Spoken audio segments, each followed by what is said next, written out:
홍천 역사를 얘기할 때 빼놓을 수 없는 것이 있습니다. 바로 무궁화인데요. 무궁화 테마공원이 조성되어 있을 만큼 홍천이 무궁화의 고장으로 아주 유명하거든요. 여러분, 혹시 무궁화가 전국적으로 보급된 시기가 언제인지 알고 계신가요? 바로 일제강점기라고 하는데요. 우리 역사의 암흑기에 전국에서 무궁화를 태어낸 인물을 기리는 기념관이 있다고 해서 찾아왔습니다. 무궁화 무궁화 우리나라 꽃 삼천리 강산의 우리나라 꽃. 갑자기 노래를 왜 부르냐고요? 이유가 다 있습니다. 오늘 저희가 어디에 왔냐면요, 우리나라 꽃 무궁화를 널리 보급하신 분을 만나러 왔거든요. 그 분에 대해서 잘 알려주실 분 오늘 모시고 이야기 나눠보도록 하겠습니다. 선생님 안녕하세요. 네, 안녕하십니까. 예. 네, 이 기념관에 오니까요, 무궁화가 한가득 이렇게 펴 있는데 네. 혹시 이 기념관이 어떤 곳인지 좀 소개 좀 부탁드려도 될까요? 네. 여기 이제 한선 안궁옥 선생님의 뜻을 기리는 곳이거든요. 예, 이제 한선 안궁옥 선생님이 개화기 때에 우리 나라 꽃을 무궁화로 하자 하고 얘기를 하신 분이에요. 그리고 이제 그 무궁화가 나라 꽃이 되도록 여러 가지 방법을 가지고 운동을 하셔서 오늘날 우리가 국가에서 무궁화를 나라 꽃으로 제정하지 않았지만 온 국민이 우리나라는 무궁화의 나라다 이렇게 얘기하게 된 거죠. 그 안궁옥 선생님의 일대기를 여기에 전시한 겁니다. 네. 아, 그렇군요. 혹시 이 꽃을 지금 무궁화를 들고 계신 분이 남궁옥 선생님 맞으신가요? 네. 이 동상이 좀 의미가 있을 것 같은데 이 네. 동상이 주는 의미가 뭐가 있을까요? 네. 개화기 때 이제 우리나라를 침략하기 위해서 여러 강대국들이 말하자면 다각적인 노력을 했거든요. 그때 이제 우리가 나라의 주권을 빼앗기면 안 된다. 이 주권을 우리가 지키고 그리고 세계와 함께 어깨를 나란히 하는 민족이 돼야 된다. 그거 우리가 할 수 있다. 근데 우리는 그만한 힘이 있다. 무궁화를 닮은 민족이기 때문에 그렇다. 무궁화를 봐라. 무궁화가 얼마나 생명력이 강하냐. 그리고 번성하냐. 우리 민족은 지금까지 많은 어려움이 있었지만 다 이겨냈고 그리고 이렇게 전 세계에 자랑할 만한 문화를 만들어내지 않았느냐. 한글도 있고 한옥도 있고 한식도 있고. 네. 그러니까 우리 지금부터라도 정말 자신감을 가지고 열심히 공부해서 노력해서 이 나라를 정말 참 세계 1등 국가가 되도록 만들어 보자. 나라를 지키자. 이런 운동으로 무궁화를 나라꽃으로 하는 운동을 남궁옥 선생님이 하신 거예요. 네. 그걸 상징하는 거죠. 그래서 나도 무궁하고 너도 무궁하다라고 하는 이제 그런 의미에서 이 부조를 설치한 겁니다. 생명과 번성을 의미하는 이 무궁화. 꽃말이 또 너무나도 멋있는데요. 그럼 선생님, 이 질문인데요. 무궁화 꽃이 피었습니다 하는 것도 이거와 좀 상관이 있을까요? 아, 네. 많은 사람들이 무궁화 꽃이 피었습니다를 놀이를 하면서도 이 놀이 속에 담겨져 있는 뜻을 잘 몰라요. 우리 전래 놀이를 보면 놀이 속에 다 뜻이 있거든요. 이 무궁화 꽃이 피었습니다. 무궁화와 같이 강인한 민족이 여기 있는데 어딜 쳐들어오냐. 그래서 잡아 가두잖아요. 그래서 한번 해보자. 이제 그런 뜻이 담겨져 있는 놀이가 무궁화 꽃이 피었습니다라는 놀이죠. 남궁옥 선생은 국립협회와 대한협회 등 민족을 일깨우는 데 힘을 쏟은 독립운동가이자 교육자이며 언론인입니다. 속도보다 방향이라는 말이 있죠. 남궁옥 선생의 생애를 보면 확실한 인생의 방향과 목적이 얼마나 위대한 일을 할 수 있는지 알 수 있습니다. 네, 무궁화를 널리 보급시킨 우리 남궁옥 선생님에 대해서 좀 본격적으로 알아보는 시간을 가져보도록 할 텐데요. 선생님, 남궁옥 선생님께서 혹시 어떤 일을 하시던 분이셨나요? 아, 네. 남궁옥 선생님은 이제 그 독학으로 한문 공부를 하셨어요. 그리고 우리나라에 최초로 생긴 영어 학교가 있어요. 그때는 영어를 할 줄 아는 사람이 없었거든요. 나라에서 영어 학교를 세웠는데 그 영어 학교에는 아주 똑똑한 관료들이나 그 좋은 가문의 자녀들이 이제 들어가는 학교인데 그 영어 학교에 들어가서 1등으로 졸업을 했어요. 그래서 고종 황제의 영어 통역관이 됐어요. 그렇게 관직을 시작을 하셔서 이제 그 양양 군수도 하시고 또 성주 목사도 하시고 칠곡 군수도 하시고 이제 그렇게 관직에 있으시면서 이분이 관직에만 계신 게 아니라 지금으로 얘기하면 시민운동을 하세요. 그게 독립협회인데 독립협회의 수석 총무, 독립협회의 살림을 맡아서 하는 실질적인 일꾼이었죠. 그런 활동을 하신 남궁옥 선생님의 이야기가 이제 여기 담겨져 있는 거고요. 네. 아, 여러 관직도 맡으셨지만 우리나라의 독립을 위해서 또 앞장서서 이렇게 또 협회에 만드시고 활동을 하셨다는 말씀이시죠? 네네.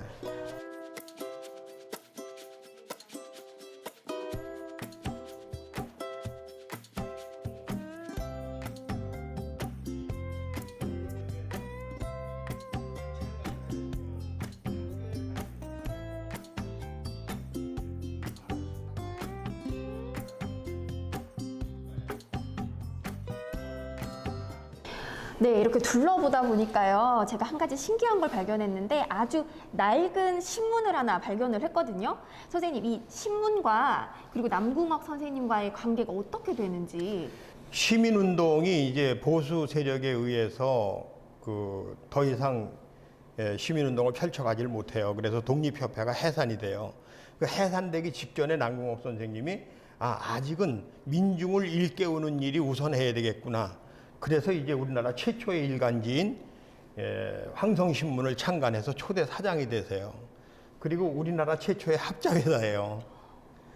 그래 5년 동안 사장님으로 계시면서 4번 옥고를 치르시고 그리고 이제 장지연 선생님이 2대 사장으로 역임하셨던 신문이 바로 이 황성신문이죠. 언론이 우리의 미래라고 하는 거. 그래서 언론을 통해서 민중을 깨우치고 그리고 민중에 나아갈 길을 제시해주고 이제 그랬던 분이 남궁옥 선생님이시죠.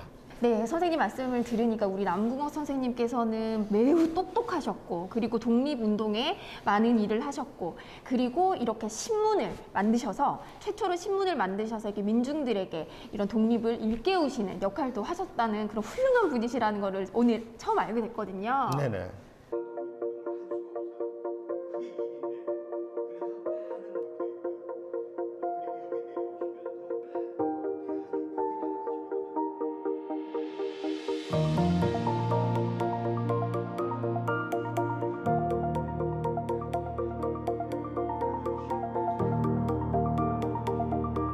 예, 우리 남궁옥 선생님은 독립운동을 하신 독립운동가이시기도 하셨고 최초의 신문을 만드신 언론인이시기도 하셨고 이제 교육자이신 우리 남궁옥 선생님에 대해서 한번 배워볼까 하는데요. 선생님 어떤 일화가 있죠? 네. 언론인으로서 또 다시 이제 핍박을 받고 박해를 받으시면서 신문사가 계속 지속되기 위해서는 당신이 사표를 내는 방법밖에 없었어요. 그래서 사표를 내시면서 결국은 민중을 일깨워야 되잖아요. 2천만 민중이 똑똑한 사람이 될 때 나라가 독립을 하는 것이지 한두 명의 똑똑한 지도자에 의해서 나라의 미래가 결정되지는 않는다. 그래서 이제 교육자로서의 길을 걸으세요. 그때 이제 제일 먼저 하신 일이 한글을 배워야 된다. 쉬운 한글을 배워서 빨리 공부를 해야 된다. 그리고 이제 한글을 배운다면 공부를 해야 되니까 교육월보라는 가정학습지를 창간해요. 월 1회로 발행을 하는데 거기에는 뭐 영어, 수학, 이제 지리, 역사 이런 모든 내용을 담아서 그 창간사에 보면 학교에 가지 못하는 사람들도 논두렁 밭두렁에 앉아서 공부를 해서 우리 민족의 미래를 든든히 세워가야 된다 이렇게 써 있어요. 그런 남궁옥 선생님이 이제 자수본을 통해서 이제 무궁화를 수놓게 하면서 민족 사상을 고취시키고 그리고 역사책을 쓰셔서 역사적으로 우리 민족이 얼마나 훌륭한 민족인지를 깨우치고 이런 일들을 하신 아주 다재다능하신 분이라고 할 수 있고 민족의 정신을 올바로 전하는 민족 사관에 입각한 역사학자라고도 할 수 있죠.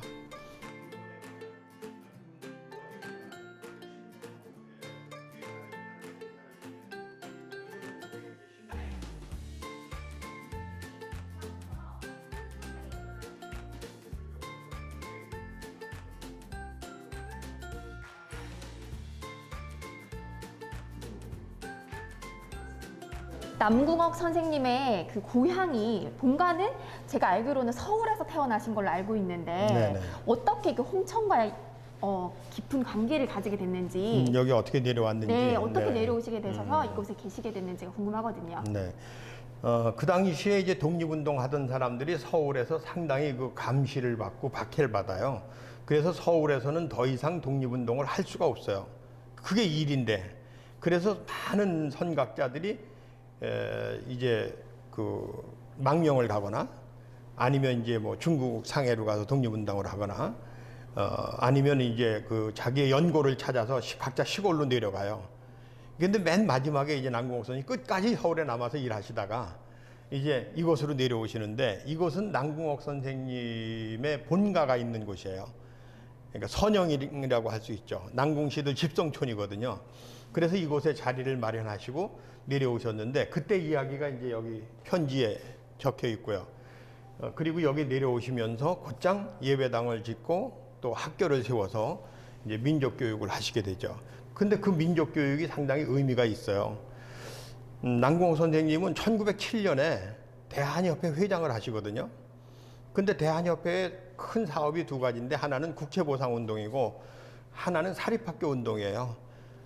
국채를 발행을 해서 이제 보상을 해서 일본 사람들로부터 침략의 빌미를 주지 말자는 거하고 또 하나는 교육을 통해서 우리가 나라를 빼앗기지 말자는 거죠. 그래서 두 가지 사업을 하셨는데 그때부터 시작된 사립학교 운동을 당신이 이제 여기 내려오시면서 실천에 옮기셔가지고 여기에 이제 학교가 세워지게 되죠. 근데 이미 그 전에 세워졌던 학교들이 전국 각지에 생긴 사립학교들이 남궁옥 선생님과 같은 그 선각자들의 노력에 의해서 이제 세워졌거든요. 그 학교들이 3.1운동 때에 전국적으로 만세운동을 일으키는 주역이 되는 거예요. 그래서 일제강점기의 사립학교 운동은 우리나라 독립운동하고 3.1운동하고 굉장히 밀접한 관계가 있어요. 그런 운동을 앞장서서 하셨던 분이 남궁옥 선생님이시죠. 일제는 무궁화를 뽑은 자리에 벚꽃을 심었는데요.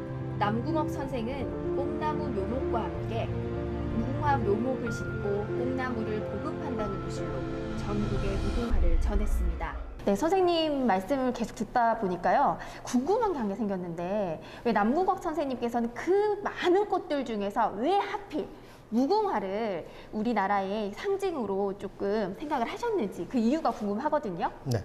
지금은 우리가 무궁화를 보기가 쉽지 않죠. 특별한 곳에 가야만 볼 수 있는 꽃나무로 보잖아요. 근데 그 당시에는 우리나라 어디를 가든지 어느 집에 가든지 무궁화 나무가 다 자랐어요. 그래서 아주 오래전에 중국의 산해경이라고 하는 그 여행기가 있는데 그 책에 보면 조선에 가면 전국 어디를 가나 무궁화가 만발하다. 무궁화의 민족이다. 이런 기록이 있어요. 그리고 또 이제 역사적으로도 태백산 천제단 같은 그런 신성한 곳에 하늘에 제사를 지내는 곳, 뭐 이런 곳에 이제 심는 꽃나무가 무궁화 꽃나무다. 이런 그 기록들이 있거든요. 남궁옥 선생님은 그런 것에 기인을 해서 그 무궁화가 가지고 있는 생태학적인 특징을 잘 관찰하시고 이렇게 무궁화 예찬시를 쓰셨어요. 봄, 여름, 가을, 겨울 우리나라 온 곳곳에 많은 꽃들이 피고 지지만 이 꽃은 이렇고 저 꽃은 저렇고 더군다나 벚꽃은 벚나무는 아주 화려하지만 열흘밖에 안 핀다. 그렇지만 무궁화를 봐라. 특별하다. 무궁화는 꺾어지도 되고 접붙여도 되고 시심어도 되고 석 달 열흘 동안 100일 동안 한여름에 뜨거운 태양과 당당히 맞서서 꽃이 피어나는 꽃이다. 그러니까 우리 민족이 그런 정신을 가지고 그 강대국들의 틈바구니 속에서 끝없는 침략과 순환 속에서 우리의 문화를 만들어 온 민족 아니냐. 우리는 무궁화를 닮은 민족이다. 이런 얘기를 하신 거죠. 네, 그래서 무궁화를 나라꽃으로 주창을 하신 거고. 그리고 노래라든지 자수본이라든지 무궁화 묘목을 길러서 보급한다든지 이런 운동들, 또 놀이, 아까 무궁화 꽃이 폈습니다. 놀이라든지 이런 걸 통해서 이제 무궁화 운동을 펼쳐가지고 우리나라 꽃은 무궁화다. 우리는 무궁화처럼 이런 얘기를 하신 거예요. 네. 네, 그 뜨거운 태양 아래서도 꿋꿋하게 버텨낸 그런 무궁화처럼 일제강점기 너무나도 힘든 시기에 우리 국민들이 그 무궁화처럼 꿋꿋하게 일어나 주길 바라는 마음에서 그런 선생님께서 그런 무궁화를 좀 심볼로 삼으셨다. 네. 이 말씀이시죠? 그래서 제가 그 무궁화를 보면서 여기 오는 분들에게 이제 들려주는 시가 하나 있어요. 신새벽 채 어둠이 가시기 전 빛을 사랑하는 마음으로 빛과 함께 하루를 시작해서 뜨거운 태양과 당당히 맞서다가 저녁이 되면 어둠이 싫어서 얼굴을 겹고 떨어져 내일을 다시 여는 건 무궁화. 그 무궁화가 바로 나구나 너구나.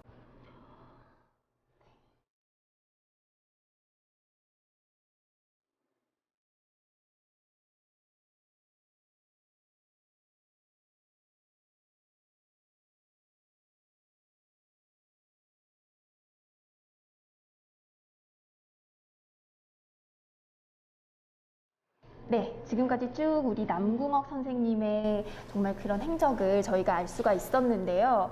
독립운동가로서 또 언론인으로서 교육자로서 너무 힘차게 살아오신 우리 남궁옥 선생님께서 이제 돌아가신 후에 어떤 말씀을 남기셨는지 그리고 그 후에는 어떻게 그것들이 보존되어 있는지가 궁금하거든요. 네. 남궁옥 선생님의 말씀 속에는 물론 이제 모든 사람이 그렇지만 교육과 사상과 철학이 담겨져 있잖아요. 근데 교육학적으로는 나는 독립을 보지 못하나 독립은 반드시 될 것이니 너희는 독립 후의 일을 준비하라 라는 얘기를 하셨어요. 그걸 오늘 우리 시대의 이야기로 바꿔보면 우리는 그저 잘 사는 나라가 되기 위해서 먹고 사는 거 위해 가지고 정신없이 밤낮 없이 일만 하면 살았는데 너희들은 이 나라가 살기 좋은 나라가 되도록 해야 되지 않냐 하는 이야기로 들리는 거죠. 그리고 이제 두 번째로 내가 죽거든 무덤을 만들지 말고 과목나무 밑에 묻어서 거름이나 되게 하라라고 얘기하셨어요. 나는 죽어서도 민족의 독립을 위한 거름이 되겠다. 이제 이런 이야기죠. 그리고 이제 세 번째로 힘의 시대는 지나가고 반드시 사랑의 시대가 올 것이다. 서로 사랑하면서 살아가는 그런 민족이 돼야 된다 하는 말씀을 남겨주셨어요. 오늘 우리 시대에 빗대어 보면 아주 너무 정확한 그런 말씀을 하신 것 같아요. 나는 독립을 보지 못하나 너희는 반드시 볼 것이라는 말씀이 정말 가슴에 애잔하게 다가오면서요. 정말 남궁옥 선생님의 그런 노력이 있었기에 지금 우리들이 이 자리에 있을 수 있지 않았을까 너무나도 감사드립니다. 기독교계 독립운동 비밀결사단을 결성해 민족운동을 전개한 결과 모진 옥고로 생을 마감한 남궁옥 선생. 우리의 자유, 우리 국화를 마음껏 누리는 행복.